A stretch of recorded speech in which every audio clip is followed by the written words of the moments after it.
Okay, just imagine this for a second. A world where a simple cut from a kitchen knife could actually be a death sentence, where even the most routine surgery becomes a massive life-or-death gamble. Now, this isn't some sci-fi movie plot. It's a future we are getting dangerously close to. So that brings us to the big question. Are we about to lose one of the greatest weapons modern medicine has ever had? This one sentence, this is the key to this whole story. It's about a war we thought we'd already won, and about an ancient enemy we just dangerously underestimated. So let's really dig into what it means to lose respect for these monsters. To really get the crisis we're in now, we have to rewind. We have to go back to a time of just incredible optimism. A golden age, you could call it. A time when it really felt like humanity had finally, truly beaten an enemy that had been with us for all of history. The discovery of antibiotics wasn't just another medical breakthrough. No, it was a complete revolution. It changed everything about what it meant to be human. Suddenly, surgeries were safer, having a baby was less risky, and common infections weren't a big deal anymore. We started to feel, well, kind of invincible. And in all that confidence, we got sloppy. But here's the thing. That victory, that so-called golden age, it wasn't the end of the story. Not even close. Because while we were patting ourselves on the back, the monsters, they were adapting. Our greatest weapon was, without us even realizing it, creating a new and much, much more dangerous enemy. So here's the hard truth. All our overuse and misuse of antibiotics, getting a prescription for every little cough, not finishing the full course of pills, it was like we were sending the bacteria to boot camp. We weren't just fighting them, we were actively teaching them how to survive our best attacks. We basically handed them our playbook, and boy, did they learn. The way it happens is pretty simple, and honestly, terrifying. It's like evolution on hyperspeed. Imagine you're on a battlefield, and your weapon only works on soldiers wearing green. Well, what happens? You wipe out all the soldiers in green, and who's left standing? The ones in red. And pretty soon, their entire army is wearing red. That is exactly what's happening inside our bodies. And that brings us to this guy, the superbug.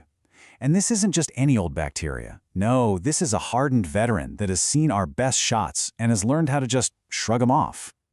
An infection from one of these means doctors are just running out of options. It's the kind of thing that can turn a routine trip to the hospital into a desperate fight for your life. It all sounds pretty grim, right? But what if the answer isn't a bigger bomb, but a smarter weapon? What if we could fight back with something totally different, something almost intelligent? So how in the world do you fight an enemy you accidentally made stronger?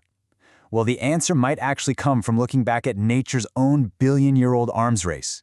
It turns out bacteria have natural predators, and we might just be able to get them to fight on our side.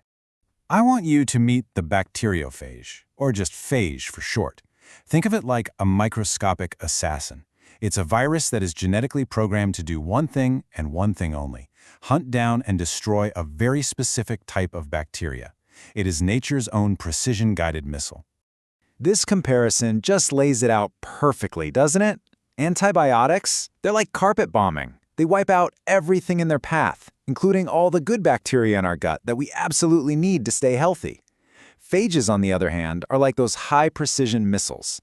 They take out a single specific enemy target and leave all the good guys completely untouched. And this is why they are such a potential game changer. First, they're specialists. They also multiply themselves right at the site of the infection, so they're basically building an army on site. And this is the crucial part. As the bacteria evolve to try and resist them, the phages evolve right alongside them. It's a living, adapting medicine, and it's totally harmless to us. Okay, so we've seen the arrogance, we've seen the crisis it created, and now we're seeing a glimmer of a really different kind of future. We went from using a blunt instrument to having a potential strategy of incredible elegance and, well, precision.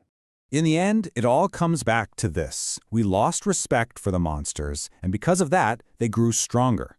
The way forward probably isn't to just build bigger bombs. It's to finally start respecting our enemy, to understand their world, their weaknesses, and their predators, and then use that knowledge to fight smarter, not just harder. So this is the big question for the future of medicine, isn't it? We are right on the edge of a brand new era, moving away from the chemical warfare of the 20th century and toward a smarter biological strategy where we choose our allies very, very carefully. The war against superbugs is far from over, but for the first time in a long time, we have a new and very promising battle plan.